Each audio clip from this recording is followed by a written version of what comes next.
Bright and clear on this Thanksgiving Day 2015 at the Big A as we check out Jamaica Bay. Some fishing out there. We'll set our cast in the water for some winners tonight on Aqueduct Insider. A nice crowd on hand, the apron, the second floor, and I think that was the tail of the tape regarding the weather today. We hit about 60 degrees in Queens, and this was a good day to soak up some rays and, of course, some racing action outside. Happy Thanksgiving Day. Richard Migliore, Jason Blewett, happy Thanksgiving Day to you, and it's good to be back, man. Yeah, absolutely. Happy Thanksgiving to you and to all the fans out there. It was a great day of racing. The weather cooperated, and I thought a couple of horses delivered performances we're going to remember. Indeed. We had a couple stakes on the card, Mig. The furlough for 2-year-old fillies and, of course, the 102nd running of the fall high weight. And sit tight for that if you have not seen it yet. Jerry Hollendorfer was stuck on win number 6,999 for what seemed like a very long time. Today, however, in the first race at Golden Gate Fields, he hit 7,000. Just the third trainer to do that in United States racing history. Yeah, pretty remarkable number for a trainer to hit 7,000 wins, and it seems very appropriate that he got that 7,000th win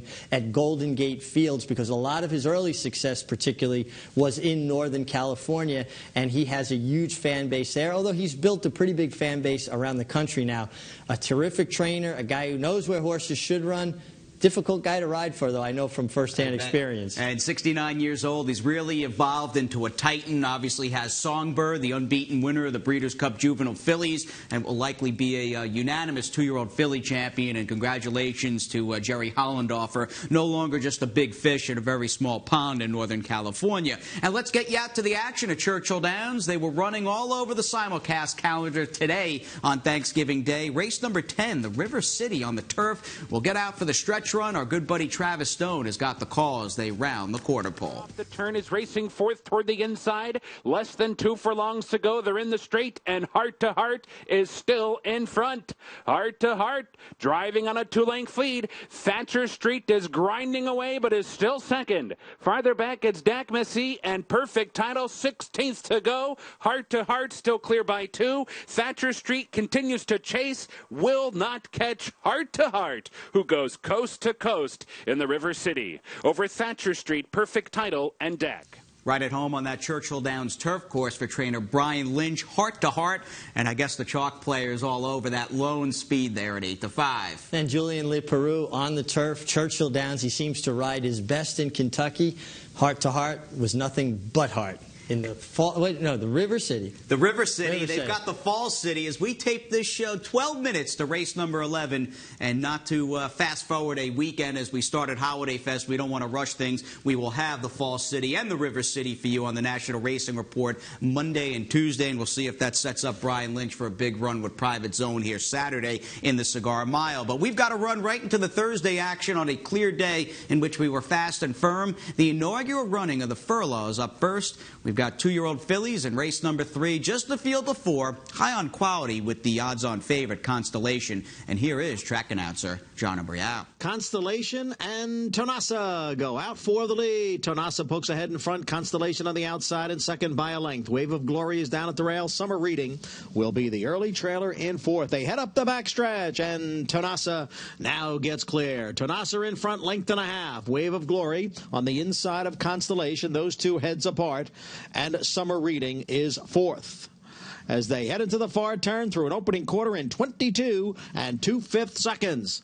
It's Tonassa by a half length. Constellation on the outside. Now a closer second. The front two have opened up 3 lengths on Summer Reading and Wave of Glory as they move for the top of the stretch. Tonassa on the inside and Constellation on the outside. Erod Ortiz Jr.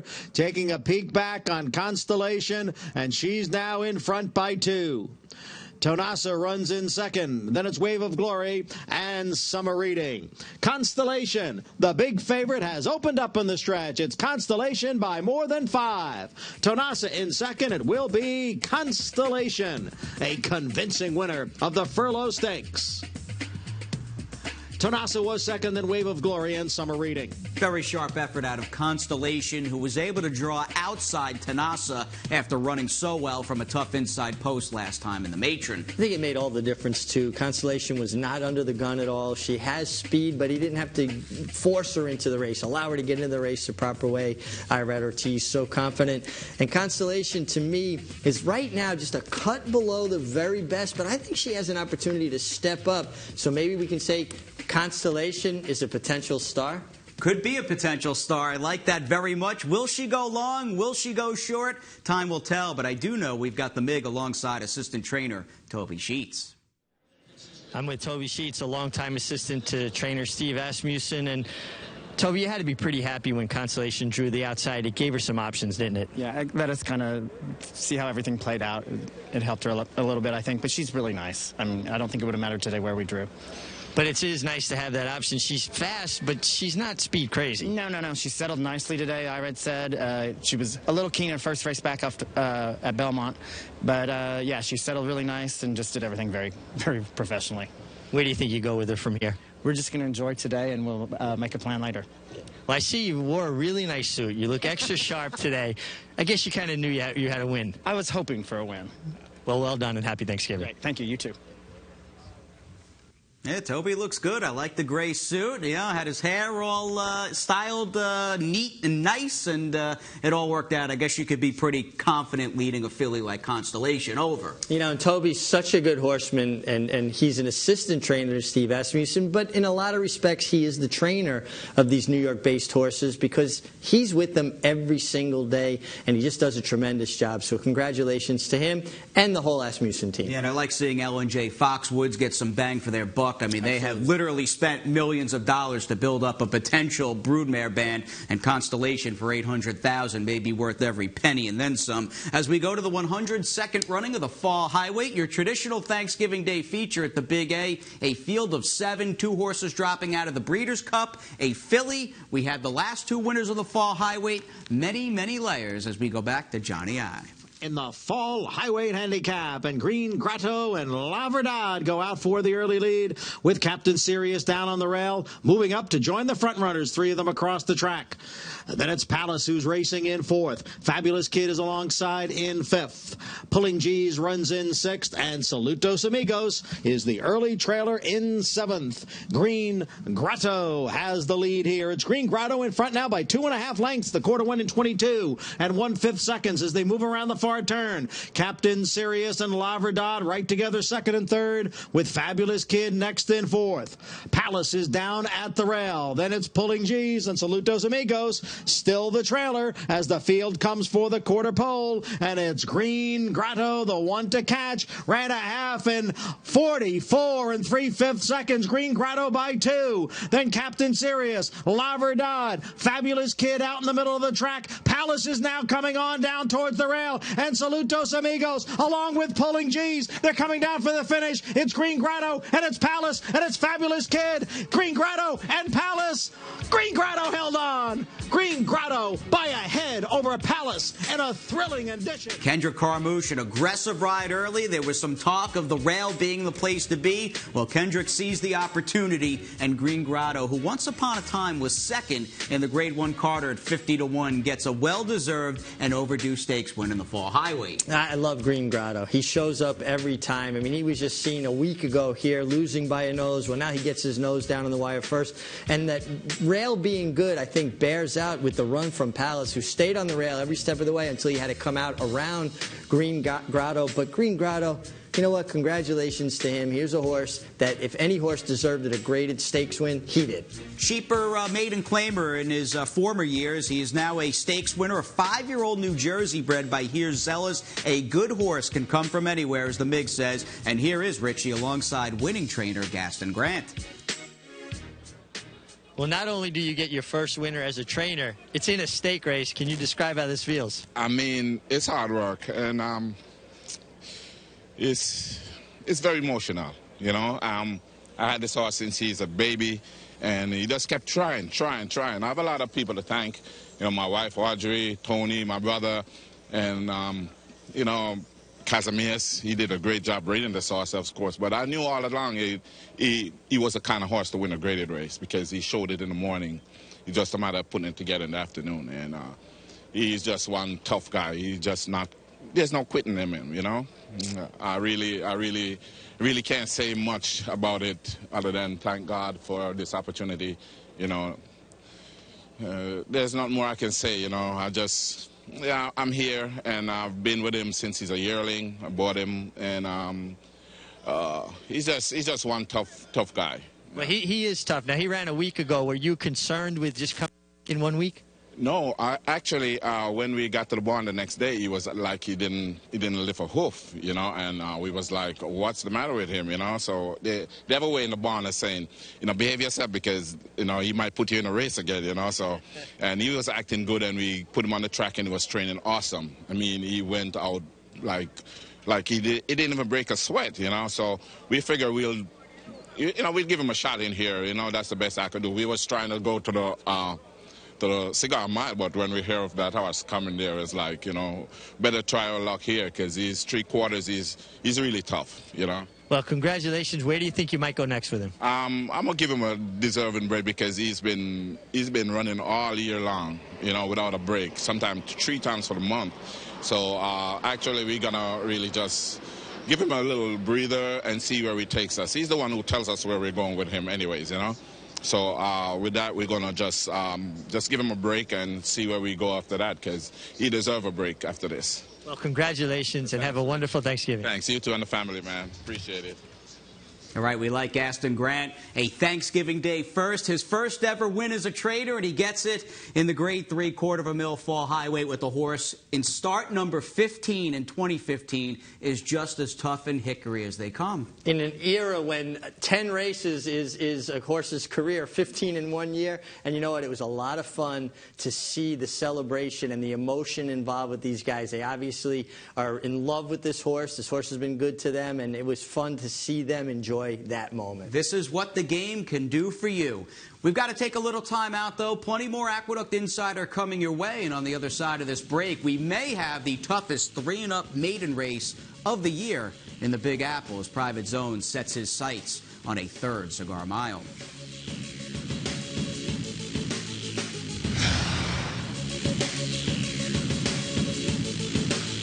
Mile Day this Saturday at the Big A. We've got plenty of room for you in Equestris, at one time New York City's largest restaurant. $61 per adult, $25 per child with that lunch buffet. The phone number's on the screen. And that is a great day of racing, a real fine farewell to the Grade 1 action on this circuit. We've got the low roller contest. You could sign up on the first floor of the grandstand, that guaranteed $1,000 prize pool, and it's just a great day of racing, Richie. Yeah, it really is, and there's something for everybody. And the races that I most get excited about are the 2-year-old races, the Demoiselle and the Remsen, a good barometer of the things to come next year as we talk about classic races, because a 1 1/8 is getting towards those classic distances. All right, let's move on to race number 6 as we welcome you back to Aqueduct Insider. Pretty tough 3-and-up maiden race. They were betting a few of them, and we'll send it back to John Abrial for the call out of the 1-mile chute. And the rough. Kickoff from the outside, Captain Tim, and down at the rail, it's Crowdfunding now moving up. Crowdfunding challenged here by Crafted, and Aldrin is there, and on the outside, it's Kickoff. They cross over now from the chute to the main track, and 4 of them are heads apart for the lead.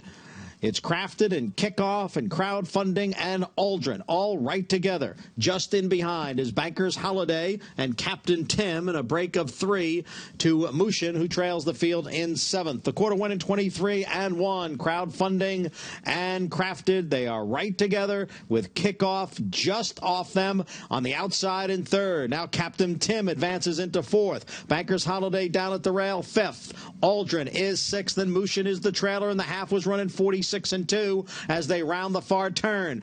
There goes Kickoff up to challenge Crafted and Crowdfunding. 3 of them stacked across the track. Captain Tim is 4 wide. Bankers Holiday is just in behind the front runners, a close 5th with Aldrin in 6th, and Mushin is the trailer. The field is at the head of the stretch. Here is Crafted with crowdfunding on the inside, and now Captain Tim gains ground. Kickoff is there. Captain Tim extreme outside, and Kickoff and Crafted, the three of them across with Bankers Holiday in fourth, and now a 16th to the wire. It's Captain Tim and Kickoff. Crafted will not give up as they come down to the finish.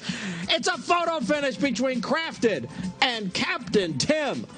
Kickoff in between those two. Never in doubt for Captain Tim. He had lost two tough ones at Belmont Park. Today, well, he's got two horses to his inside, and he refused to lose. Even though watching the race live, Mig, I thought he got beat by the rail runner. I think Captain Tim did all he could to snatch defeat out of the jaws of victory, and he still won the Bob. He doesn't seem like he wants to pass, but as you can see there, it looked like Crafted was in front of him. Certainly the rider on Crafted, Kendrick Carmouche's body, was in front of Joel Rosario's body, but the only part that counts was on the wire, his nose, and he got it done. But boy, it makes you wonder about Captain Tim going forward. I will say, though, this was a main track, and we'll get a few more races, of course, coming your way in just a few seconds. You look at Green Grotto's winning the Fall Highway. Yeah. Constellation doesn't really count. She was an overwhelming favorite and far better. I thought this was a main track when it was all said and done that really had a pretty big edge towards the inside, and Captain Tim was basically vying 5 wide and chasing 5 wide the entire trip. It's a fair enough point, but he's kind of pulled this routine a couple times now, even when the track was playing in his favor, where it makes you start to question his desire to really finish the deal. And if it wasn't for the aggressive, strong handling of Joel Rosario, he may still be a maiden today. And we'll get Joel and John Sheriffs, who teamed up with Captain Tim, back in the mix. They've got Kerry Bell in race number 7, and we have got that race and plenty more. In fact, 1, 2, 4, 5, 7, and 9, as we see the other legs in the pick 6 on this Thanksgiving Day. As they come into the stretch, So Good to Go goes up now to grab the lead. Bargaining Table, Jane Peterson, Chow Fun, all chasing So Good to Go, who has a 3-length lead with just a 16th to the wire. So Good to Go, Bargaining Table second, So Good to Go. 1 by 2.5. Bargaining Table was second. Close for third. Is She It? Chow Fun and Jane Peterson. Hot Dudette holding off Trapper Jane. It's Hot Dudette getting clear by 4 lengths. Trapper Jane is second. Then Steve's Filly on the outside in third, followed by Lebowski and Rise to the Top. Hot Dudette pouring it on in the stretch. Much the best winner here. Hot Dudette by 6. It looked like Steve's Filly got up for second over Trapper Jane. Dr. Edgar aimed is down at the rail, and on the far outside it's Tom's Gift, the half in 46 and 3.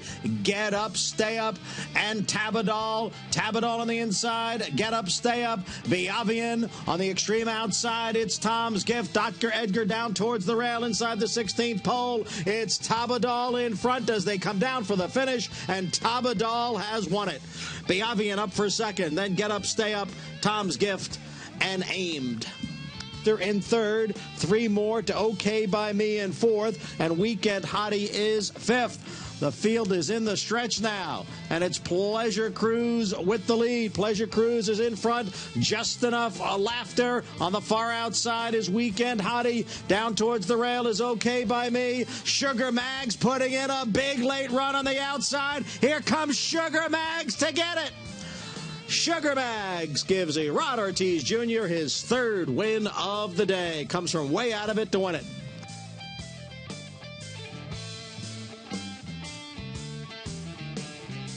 Sugar Mags got it done there for David Donk with a big late run, and we had a bit of a technical issue. That was race number 5, in fact. A big day for Rod Ortiz. Nick, are we going to get races 7 and 9 in the mix?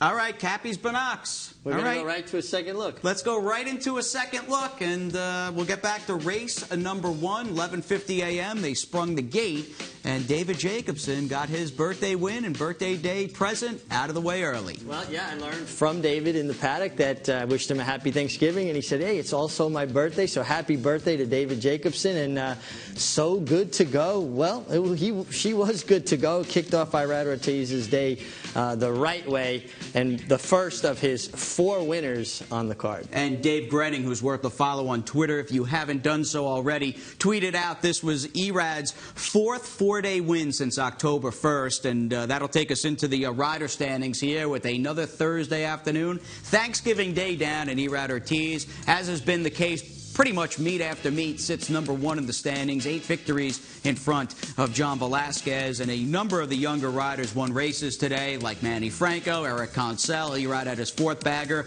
and we also had wins out of Kendrick Carmouche, Jose Ortiz, and Joel Rosario. On the trainers front, we ran 9, and we had 9 individual trainers. We talked about Gaston Grant. Nice seeing Mark Hennig really pick up a high-powered new Kentucky-based client in Cortland Farms, and Mark's done very well. Had a nice win out of Strike Charmer in race number 7. And claims, couple claims out of the early double. We were done after race 2. Jane Peterson to Carlos Figueroa Jr. She did not run well in the first, and Lebowski was basically a no-factor 3rd or 4th in race 2, claimed by the Toscano family. Gary Stevens, the iconic Hall of Fame rider, will be making his first Big A appearance tomorrow afternoon in over 12 years. We'll talk about his chances in the Grade 3 Go for Juan on the other side of this final timeout.